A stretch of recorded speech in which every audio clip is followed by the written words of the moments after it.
Hello guys, എല്ലാവർക്കും എൻ്റെ മറ്റൊരു വ്ളോഗിലേക്ക് സ്വാഗതം. ഇന്ന് ഞാനിവിടെ പറയാൻ പോകുന്നത് ഇൻഷുറൻസിൽ ഇത്ര അധികം റവന്യൂ. നിങ്ങളൊന്ന് ആലോചിച്ച് നോക്കണം. ഇന്നിപ്പോൾ നടക്കുന്ന ബിസിനസ് മോഡലുകളിൽ ഏറ്റവും നല്ല പവർഫുൾ ആയിട്ടുള്ള ഒരു ബിസിനസ് മോഡലാണ് സബ്സ്ക്രൈബർ ബിസിനസ് മോഡൽ. ആ കാറ്റഗറിയിൽ വരുന്നൊരു ജോബാണ് ഇൻഷുറൻസ്. അപ്പോൾ ആ ഇൻഷുറൻസിൽ കമ്പനിക്കാർ തരുന്ന ഒരു പേഴ്സൻറ്റേജ് എന്ന് പറഞ്ഞാൽ അടക്കുന്ന പ്രീമിയത്തിൻ്റെ, ഇപ്പോൾ വണ്ടികളുടെ കാര്യത്തിൽ തുടങ്ങാം. ഓൺ ഡാമേജ് പ്രീമിയത്തിൻ്റെ 15%, തേർഡ് പാർട്ടി പ്രീമിയത്തിൻ്റെ 11%, അതുപോലെ തന്നെ ഹെൽത്ത് ഇൻഷുറൻസ് ആണെന്നുണ്ടെങ്കിൽ ടാക്സ് എക്സ്ക്ലൂഡ് ചെയ്തിട്ടുള്ള എമൗണ്ടിൻ്റെ 30%, 25%, 35% ഒക്കെയാണ് കമ്മീഷൻ തരുന്നത്. നിങ്ങളൊന്ന് ആലോചിച്ച് നോക്കണം. മിനിമം ഒരു ഹെൽത്ത് ഇൻഷുറൻസ് പോളിസി എന്ന് പറയുന്നത് 25,000, 30,000, 50,000 ഒക്കെ വരും. അതിൻ്റെ 35% ആണ് കമ്മീഷൻ വരുന്നത്. അതേപോലെ വണ്ടികളുടെ കേസിലാണെന്നുണ്ടെങ്കിൽ ഒരു കോംപ്രിഹെൻസീവ് ആയിട്ടുള്ളൊരു കൊമേഴ്ഷ്യൽ വെഹിക്കിൾ, ഒരു ദോസ്ത് പ്ലസിൻ്റെ ഒക്കെ വണ്ടിയുടെ ആണെന്നുണ്ടെങ്കിൽ 27,000 രൂപയാണ് അവർക്ക് വണ്ടിയുടെ പ്രീമിയം വരുന്നത് കോംപ്രിഹെൻസീവ് എടുക്കുമ്പോൾ. അപ്പോൾ അതിൻ്റെ ഓൺ ഡാമേജ് എന്നൊക്കെ പറഞ്ഞു കഴിഞ്ഞിട്ടുണ്ടെങ്കിൽ നല്ല എമൗണ്ട് വരും. അതിൻ്റെ 15% നല്ല എമൗണ്ട് വരും. അപ്പോൾ ആ ഇൻഷുറൻസ് എമൗണ്ട് നല്ല എമൗണ്ടാണ് നമുക്ക് തരുന്നത്, കമ്മീഷനാണ് തരുന്നത്. അപ്പോൾ ഒരാൾ IRDയുടെ എക്സാം എഴുതി ചെയ്യാൻ താല്പര്യപ്പെട്ടാൽ നല്ലത്. അതുകൂടാതെ മിൻറ്റ് പ്രോ എന്ന് പറയുന്ന ആപ്ലിക്കേഷൻ ഉണ്ട്. ആ ആപ്ലിക്കേഷൻ ത്രൂ രജിസ്റ്റർ ചെയ്ത് കഴിഞ്ഞിട്ടുണ്ടെങ്കിൽ എല്ലാ ഇൻഷുറൻസ് കമ്പനിയുടെയും കോട്ടും കാര്യങ്ങളെല്ലാം കിട്ടും. ഞാൻ ചെയ്യുന്നുണ്ട്. എനിക്ക് ഇൻഷുറൻസ് ചെയ്തിട്ട് നല്ല പേ ഔട്ടും കിട്ടുന്നുണ്ട്.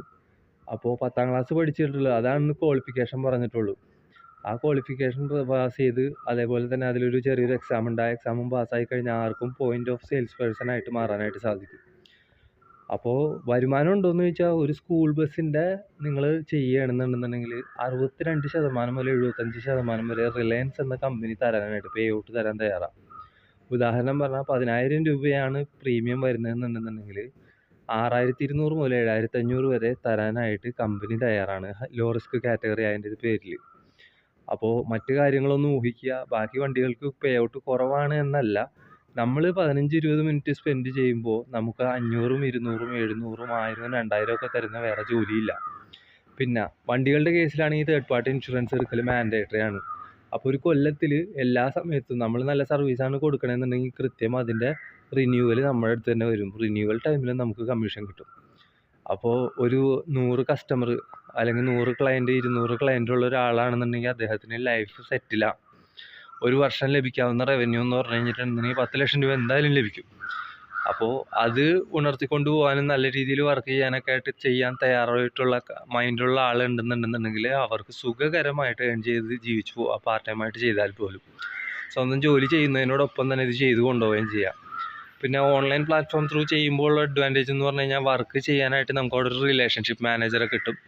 ആ റിലേഷൻഷിപ്പ് മാനേജർ നമുക്ക് വേണ്ട എല്ലാ ഹെൽപ്പ് ആൻഡ് സപ്പോർട്ടും ചെയ്യും. അവർക്ക് വേണ്ടത് ബിസിനസ്സാണ്, ബിസിനസ്സിന് വേണ്ടത് ലീഡ്സാണ്. ലീഡ്സ് ജനറേറ്റ് ചെയ്യണമെങ്കിൽ സാധാരണക്കാർ വേണം. അപ്പോൾ ആ കാറ്റഗറിയിൽ ജോലി ചെയ്യാൻ താല്പര്യമുള്ളവരുണ്ടെന്നുണ്ടെന്നുണ്ടെങ്കിൽ അവർക്ക് ആപ്ലിക്കേഷൻസ് ഉണ്ട്. ആപ്ലിക്കേഷൻസ് ഡൗൺലോഡ് ചെയ്താൽ മതി. അതിൻ്റെ ഡീറ്റെയിലും കാര്യങ്ങളൊക്കെ ഞാൻ സെൻഡ് ചെയ്ത് തരാം. നിങ്ങൾ എന്നെ വിളിച്ചാൽ മതി. നിങ്ങൾക്ക് റവന്യൂ ഉണ്ടായി നിങ്ങളുടെ അക്കൗണ്ടിൽ ഫണ്ട് കയറുന്നത് വരെ നിങ്ങൾക്ക് ഞാൻ സപ്പോർട്ട് തരാം.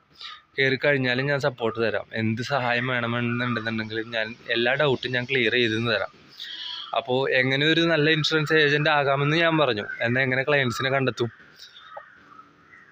അത് ഇത്തിരി ബുദ്ധിമുട്ടുള്ളൊരു കാര്യമാണ്. അതിന് നമുക്ക് ഗൂഗിൾ മൈ ബിസിനസ് ഒരു ചാനലായിട്ട് ഉപയോഗിക്കാം. ഇപ്പോൾ ഒരു സ്ഥാപനത്തിൽ നമ്മൾ കയറി ചെന്നു, അല്ലെങ്കിൽ നമ്മുടെ ഒരു സുഹൃത്തിൻ്റെ സ്ഥാപനം നമ്മൾ കയറി ചെല്ലുമ്പോൾ അവിടെ നമ്മൾ ഗൂഗിൾ മൈ ബിസിനസ് എന്നുള്ള ഒരു ഓപ്ഷൻ എടുത്ത് അവരുടെ സ്ഥാപനത്തിൻ്റെ പേരടിച്ച് നോക്കിക്കഴിഞ്ഞാൽ അവിടെ എത്ര റിവ്യൂ വന്നിട്ടുണ്ടെന്ന് നോക്കാം, ബാഡ് കമൻറ്റ്സ് എത്ര വന്നിട്ടുണ്ടെന്ന് നോക്കാം. അത് തിരുത്താനായിട്ട് നമുക്ക് എന്തൊക്കെ സജഷൻസ് കൊടുക്കുക എന്നുള്ളത് നമ്മൾ അവരോട് പറയാം. നമ്മൾ സ്നേഹത്തോടു കൂടി പറഞ്ഞാൽ മതി. നമ്മുടെ സുഹൃത്തിൻ്റെ സ്ഥാപനം ഒന്ന് മെച്ചപ്പെടാനായിട്ട് നമ്മൾ അഭിപ്രായം പറയുമ്പോൾ ആ സുഹൃത്തിൻ്റെ ഇൻഷുറൻസ് എന്ന് പറഞ്ഞു കഴിഞ്ഞാൽ ആ സുഹൃത്തിൻ്റെ ബിസിനസ്സാണ്, അല്ലാതെ നമ്മൾ കൊടുക്കുന്ന ഇൻഷുറൻസ് അല്ല. അപ്പോൾ ഭാവിയിൽ എന്താ പറയുക, ബിസിനസ് ഇമ്പ്രൂവ് ആയി കഴിയുമ്പോൾ അദ്ദേഹം നല്ലൊരു ഇൻഷുറൻസ് എടുക്കുന്നതിനെ പറ്റി ആലോചിക്കുമ്പോൾ നമ്മളെപ്പറ്റി ആലോചിച്ചോളും. അപ്പോൾ അങ്ങനെ കാര്യങ്ങൾ മുന്നോട്ട് കൊണ്ടുപോയിട്ടുണ്ടെങ്കിൽ നമുക്ക് ലീഡ്സ് ജനറേറ്റ് ചെയ്യാനായിട്ടൊക്കെ സാധിക്കും. പിന്നെ അതിന് വേണ്ടത് ഇത്തിരി പേഷ്യൻസ് ആണ്. അപ്പോൾ നമ്മൾ എല്ലാവരും കാണുമ്പോഴും ഒരു ബിസിനസ് എടുക്കുമോ, ഒരു കച്ചവടം നടക്കട്ടെ, അല്ലെങ്കിൽ ഒരു ലീഡ് എടുക്കുമോ, നമുക്ക് ടാർഗറ്റ് അടിക്കാൻ പറ്റുമോ, അങ്ങനത്തെ ചിന്താഗതി വെച്ചിട്ട് പോയാൽ ഇതൊന്നും നടക്കണമെന്നില്ല. അപ്പോൾ ആദ്യം ബിസിനസ് എന്താണെന്ന് പഠിക്കുക, ഈ മാർക്കറ്റ് എന്താണെന്ന് പഠിക്കുക, സമൂഹത്തിൻ്റെ പ്രശ്നം പഠിക്കുക. ഒരു നല്ലൊരു ബിസിനസ്മാനെ കണ്ടു കഴിയുമ്പോൾ അദ്ദേഹത്തിൻ്റെ ഭാഗത്ത് എന്തെങ്കിലും പ്രശ്നങ്ങളുണ്ടെന്നുണ്ടെങ്കിൽ ആ പ്രശ്നങ്ങളെ കണ്ടുപിടിക്കാൻ ശ്രമിക്കുക. അത് ചൂണ്ടിക്കാണിച്ചു കൊടുക്കുക. എന്നിട്ട് അവരുടെ മനസ്സിലൊരിടം കണ്ടെത്തിയതിന് ശേഷം മാത്രം നമ്മുടെ കാര്യങ്ങളിലേക്ക് കിടക്കുക. പിന്നെ ഒന്നും കൂടി പറഞ്ഞോട്ടെ, ഇൻഷുറൻസ് മാത്രമല്ല നമുക്ക് കമ്മീഷൻ ബേസിൽ ആപ്ലിക്കേഷൻ പ്രൊവൈഡ് ചെയ്യുന്നത്. അവിടെ ക്രെഡിറ്റ് കാർഡ് സെല്ല് ചെയ്യാനും ലോൺ സെല്ല് ചെയ്യാനും മ്യൂച്വൽ ഫണ്ട്സിന് അഗൈൻസ്റ്റ് ലോൺ സെല്ല് ചെയ്യാനൊക്കെ ഉള്ള ഓപ്ഷൻ ഉണ്ട്. അപ്പം നമ്മുടെ കയ്യിൽ ഒരുപാട് പ്രോഡക്റ്റ്സ് ഉണ്ട്. ഈ പ്രോഡക്ട്സിനെ കുറിച്ചെല്ലാം പഠിച്ചിരിക്കുക. പിന്നെ ഇതേപോലെ തന്നെ നമുക്ക് അസോസിയേറ്റ് ചെയ്ത് നിൽക്കാവുന്ന പല പല പ്ലാറ്റ്ഫോം ഉണ്ട്. മൈ ഫസ്റ്റ് പാർട്ട്ണർ ആപ്പ് എന്ന് പറഞ്ഞ IDFC ബാങ്കിൻ്റെ പ്ലാറ്റ്ഫോം ഉണ്ട്. വൺ കോഡ് എന്ന് പറഞ്ഞ സ്ഥാപനം ഇപ്പോൾ സെഡ് പാർട്ട്ണർ ആപ്പ് എന്ന് പറഞ്ഞ ആപ്ലിക്കേഷനായിട്ട് മാറിയിട്ടുണ്ട്. അപ്പോൾ ഇതെല്ലാം നമുക്ക് ഔട്ട്പുട്ട് കിട്ടുന്ന, അതായത് ജെനുവിൻലി വർക്ക് ചെയ്യുന്ന പ്ലാറ്റ്ഫോമുകളാണ്. നമ്മൾ ജോലി ചെയ്യാൻ തയ്യാറായാൽ നമ്മൾക്ക് 1200, 2000, 3000 ഒക്കെ ഓരോ വർക്കിനും തരുന്ന പ്ലാറ്റ്ഫോമുകളാണ് ഇവയെല്ലാം. അവയുള്ള ഡീറ്റെയിൽസ് എല്ലാം എൻ്റെ കയ്യിലുണ്ട്. വാട്സപ്പ് ചെയ്തിട്ടുണ്ടെങ്കിൽ ഞാൻ ഷെയർ ചെയ്ത് തരാം. എങ്ങനെ അതിൽ റവന്യൂ നേടണം? ഈ റവന്യൂ നേടാനായിട്ട് ഇതിൽ ഇൻസ്റ്റാൾ ചെയ്താൽ മാത്രം പോരാ, നമ്മൾ സ്മാർട്ട് വർക്കും ഹാർഡ് വർക്കും ഒരുമിച്ച് ചെയ്യണം. എങ്ങനെ വർക്ക് ചെയ്യണമെന്നുള്ള കാര്യത്തിൻ്റെ ഐഡിയ ഞാൻ തരാം. എങ്ങനെയാണ് എനിക്ക് വർക്ക് കിട്ടുന്നതെന്നുള്ള കാര്യങ്ങളെല്ലാം.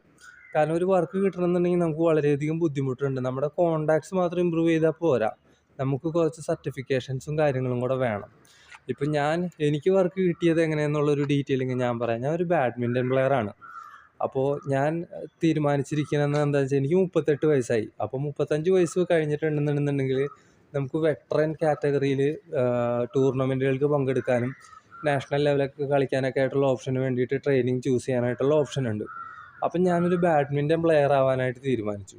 അപ്പോൾ അങ്ങനെ അതിനു വേണ്ടി ഞാൻ പ്രാക്ടീസ് ചെയ്തപ്പോൾ എനിക്ക് യോഗ പഠിച്ചാൽ കൊള്ളാകുന്നുണ്ടായി. അങ്ങനെ ഞാൻ യോഗ പഠിക്കാൻ പോയി കഴിഞ്ഞപ്പോൾ അതൊരു അമേരിക്കൻ ഡിപ്ലോമ ലെവലിൽ ചെയ്യാനുള്ളൊരു ഓപ്ഷനായി. അപ്പോൾ അങ്ങനെ എന്താ പറയുക, അതും കൂടെ പഠിച്ചു കഴിയുമ്പോൾ നമുക്ക് എന്താ പറയുക, സമചിത്തമായ ശരീരത്തോടുള്ളൊരു ബോഡിയും മനസ്സും അതോടുകൂടി നല്ലൊരു ആരോഗ്യപൂർണ്ണമായിട്ടുള്ളൊരു എന്താ പറയുക, ഒരു കരിയർ ബിൽഡ് ചെയ്യാനായിട്ടുള്ളൊരു സ്ട്രെങ്ത്തും ആ ഒരു പോയിന്റിലൂടെ കിട്ടി. ഇപ്പം ഞാനൊരു സ്ഥലത്ത് നിന്ന് സംസാരിക്കുമ്പോൾ ഞാൻ ഒരു സ്പോർട്സ്മാൻ എന്നുള്ള നിലയിലാണ് സംസാരിക്കുക. അതുകൂടാതെ ഞാൻ ചെയ്യുന്ന മറ്റൊരു കാര്യം കൂടിയുണ്ട്. സെനോ ട്രാൻസ്പ്ലാന്റേഷൻ എന്നൊരു പോയിന്റിനെ പറ്റി ഞാൻ തീസിസ് റെഡിയാക്കുന്നുണ്ട്, പ്രബന്ധം.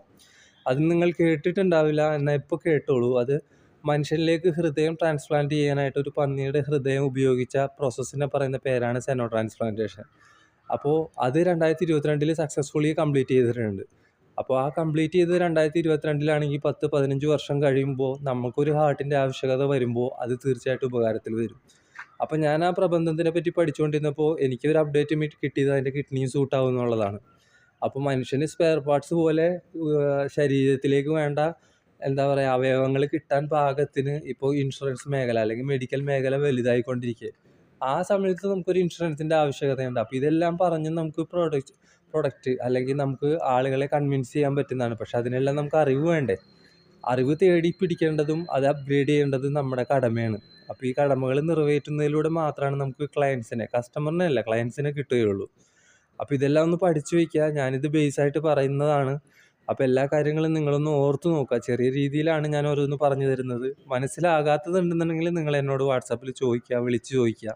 എന്താണ് ഈ പരിപാടികൾ, എങ്ങനെ ഇതെല്ലാം സാധിക്കുന്നു എന്നുള്ള കാര്യങ്ങളെല്ലാം ഞാൻ ഡീറ്റെയിൽ ആയിട്ട് പറഞ്ഞുതരാം. അപ്പോൾ ഓക്കെ, ഇൻഷാ അല്ലാഹ് എല്ലാവർക്കും നല്ലത് നേർന്നുകൊണ്ടും നല്ല ജീവിതത്തിൽ റവന്യൂ നേടാനായിട്ടുള്ള ഓപ്ഷൻ ഞാൻ പറഞ്ഞു തരുന്നു എന്നുള്ള വിശ്വാസത്തോടു കൂടി ഞാൻ എൻ്റെ ഈ വീഡിയോയുടെ അവസാനിപ്പിക്കുകയാണ്. വീണ്ടും അടുത്ത വീഡിയോയിലൂടെ കാണാം. നമസ്കാരം. എല്ലാവർക്കും ശുഭദിനം നേർന്നുകൊണ്ട് എൻ്റെ ഇന്നത്തെ ഈ വീഡിയോ ഇവിടെ ഞാൻ കൺക്ലൂഡ് ചെയ്യുന്നു. ജയ് ഹിന്ദ്.